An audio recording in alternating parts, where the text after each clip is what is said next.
Welcome back to the rabbit hole with Jamie. I'm so glad that you are here again to watch another video. And today I thought that we would start our leap into the great land of anxiety. It's quite the iceberg. So today we're just going to kind of touch base on a little bit of what anxiety is and how I kind of deal with it in my own personal life.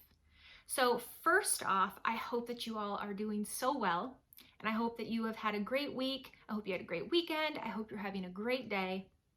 And I hope that maybe you'll get a little bit of information from this video. So to kind of start off, let's go over the definition of what is anxiety. Now I have a definition here, and I got it from the Mayo Clinic.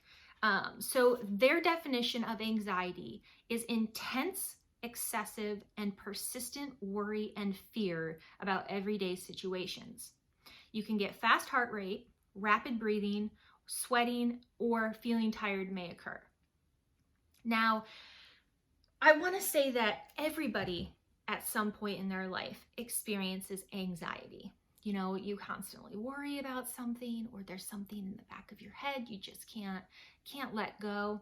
So everybody experiences anxiety at some point in their life.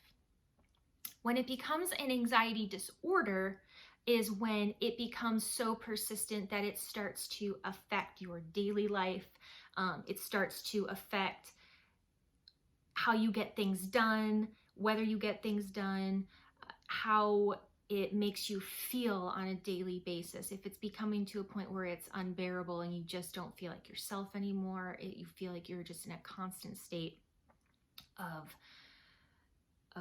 anxiety, of feeling out of it, almost. So for me, for my own personal definition of anxiety and what it means for me is it constantly feels like I am in a fight or flight mode. My body always feels like it's like, what do I do? What do I do? It's like, do I keep worrying about this? Do I not worry about it? You know what? I'm just going to keep worrying about it anyways, because it's easier for me to worry about it than to stay calm. My body actually feels at stress when I try to be calm because it constantly feels like it's in a state of worry. So I feel tense all the time. I kind of feel like I'm on edge all the time. It's almost like you're waiting for the bottom to drop out, in a sense. It's that impending sense of doom. And it always feels like something bad is going to happen, like it's just right around the corner, and you're just waiting for it to just boo, pop out right in front of you. And you feel like something is constantly going to throw you off, if that makes sense. So this stuff has interfered with my life since I was a little kid. It's really been somewhat unfortunate because as a little kid, you're not supposed to worry about lots of things. You're supposed to be outside playing and having fun and enjoying life. And of course, I did all those things. I had a lot of great moments, and I still have a lot of great moments as an adult. But there was a lot of suppressed childhood and, adult moments that I feel like I missed out on because of anxiety. So to kind of give you a little bit of a background, I was officially diagnosed with an anxiety disorder when I was 8 years old. It kind of started slowly and progressively around 8 into 9 years old.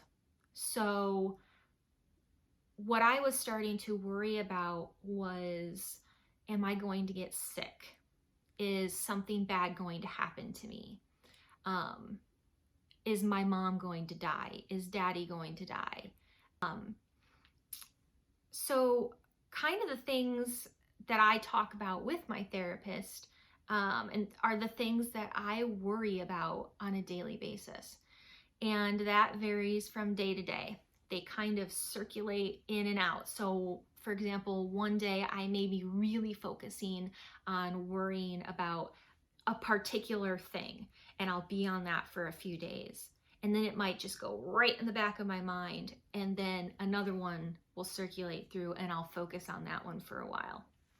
So some of the things that that take up a lot of my anxiousness is hypochondria. I'm a huge hypochondriac. Have been since I was a little kid. I don't know many 8-year-olds that go up and ask their parents if they're having a heart attack or if they are going to have a brain aneurysm. I was very smart when I was a little kid, and I loved reading the encyclopedias. So I would find a lot of diseases through there and think that I had them. I still worry to this day. If my head hurts, I think I have a brain tumor. If I'm shaky, or if I feel faint, or if something just feels off, I am instantly convinced that it is something drastic and that I am going to die.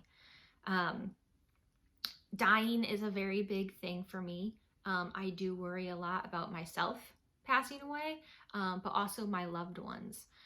So constant worry.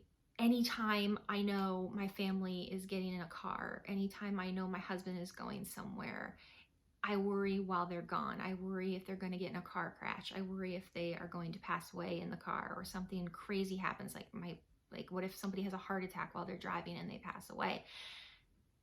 These are common things to think about, but not things to sit and constantly just harp on and worry and loop it over and over in your head to the point where you can't move on to the next thing that you need to do. Another thing that I worry about a lot is what people think about me. I really struggle with self-confidence issues, and that'll be another video that we talk about, is self-confidence and body image. I've never really thought that I was very pretty. I didn't really feel like, I still don't feel like I'm a beautiful person inside and out. I'm working on all of that. I was bullied a lot as a kid for how I looked, and still haven't really gotten over a lot of that.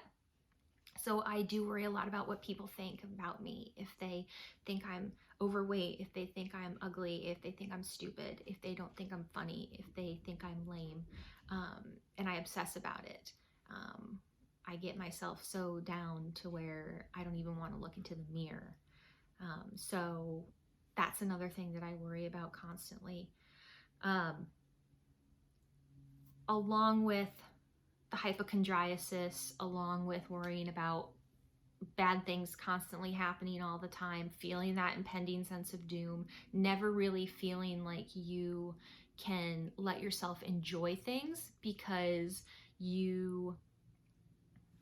it's almost like you're thinking, what's the point? Something bad's gonna happen anyway, so what's the point of me even trying to be happy or trying to enjoy this moment, because the bottom's gonna fall out.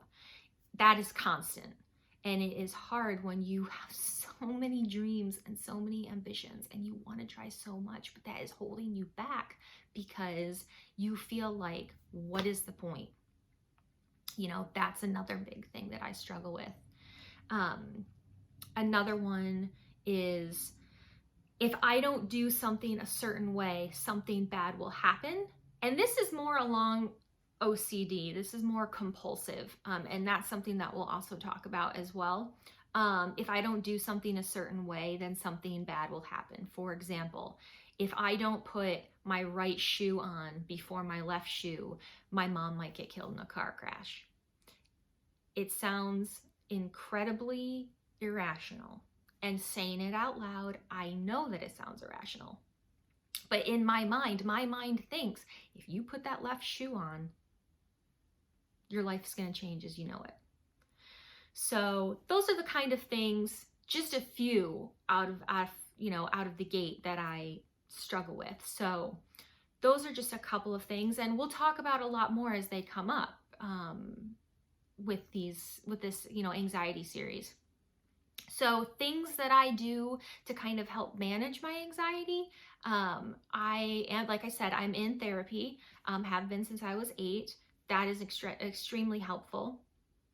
I really utilize my friends and my family, people that I'm comfortable enough with that I can talk to, my support system really, people that I can talk to openly about how I'm feeling that day.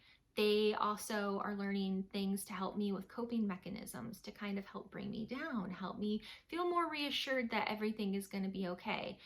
I really utilize my handsome husband all the time because I feel like he knows me better than anybody. And he has been such a wonderful support.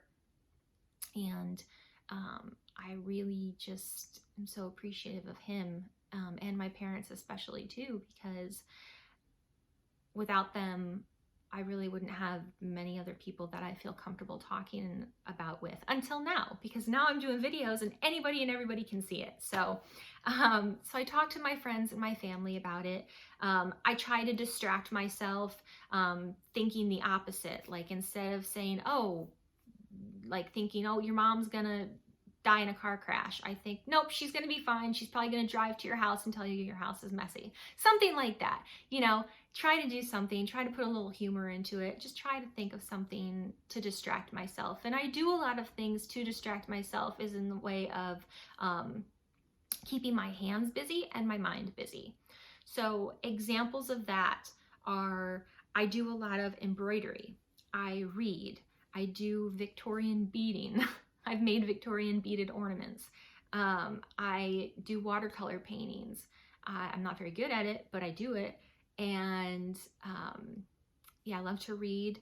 I watch movies. I watch my favorite movies over and over again. It brings a lot of comfort to me. Go outside, go for hikes, go for walks, play with my dogs. Really just try to do things that are going to keep my mind busy for a while. So I think that is probably a good stopping point for this first video on anxiety. I hope that you guys have gotten to know me a little bit more and kind of seen where my anxiety started. And I hope that maybe you took something away from this. If you feel these same things as I do, even if you don't, but especially if you do, know that you are not alone. You are never, ever alone in this world. The brain is a very, very strong thing to fight against every single day. And I know that you're tired. I'm so tired at the end of the day. I have to drag myself into bed because my brain feels like it ran a marathon. Just know that I am here for you guys.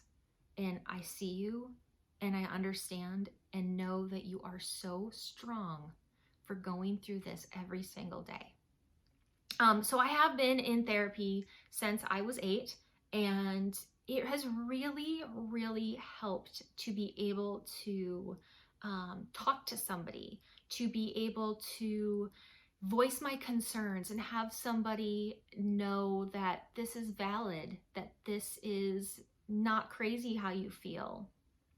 So I strongly encourage you, if you have the access to it, or even if you don't, there are online, there's online counseling, that like apps and things that you can look at, and I can start researching them too, so I can post them in on my Facebook page and in my Instagram page for some resources.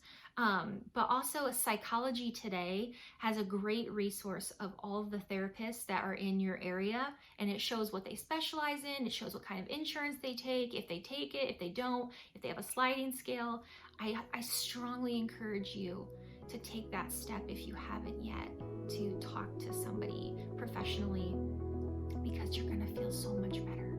You really, really will. So I hope that you all have a wonderful, wonderful rest of the day. Whenever you're watching this, I hope you have a good night. I hope you have a good morning. I hope you have a good afternoon. And thank you so much for tuning in. Bye, guys.